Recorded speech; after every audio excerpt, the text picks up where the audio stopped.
So we need laptop computers, fast ones for computer editing, and hard drives for storing data. The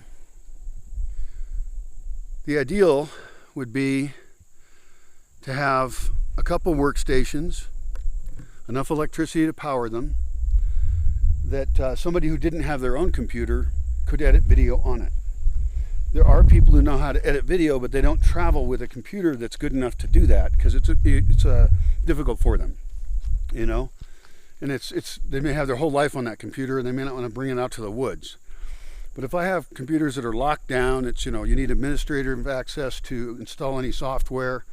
It's got a suite of software that is really good for producing everything that we would need to produce. And I'm talking video. So it has to be fast. And you want a really nice workstation and maybe even 2 monitors. I mean, at some point, it's a question of how much electricity really. You know, or maybe we only use it during the day. I hate that though. At that point, I would want to still rent a house in Yotatiro and have a workshop over there for video editing.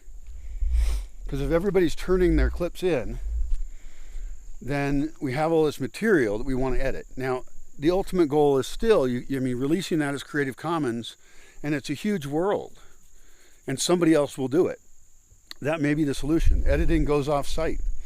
We upload the source material, people download it. There's various utilities for downloading from YouTube, and then they make their versions. Still promotes the place, still promotes the primary channel. I don't see a problem with it.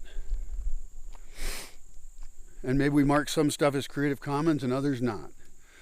But I'd really like to mark as much as possible Creative Commons. Anyway, the laptops are still important. We can also have very low energy laptops just for writing.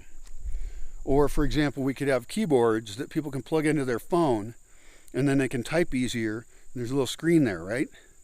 So it's easier for them to use their phone to actually make complex text. I can't do it with my finger. It doesn't work. But having a setup that would augment the abilities of iPhone users and Android users, you know, phone users, might be wise investment. Because they're carrying a tiny computer already that they're used to using. Their data's on it. So maybe we have a workstation that's not very powerful. With their computer, no, their phone is the workstation. And then we just have the keyboard and screen to make it easier for them to use their system. That could be great. I would have to investigate that, but it seems like a smart thing to be able to provide.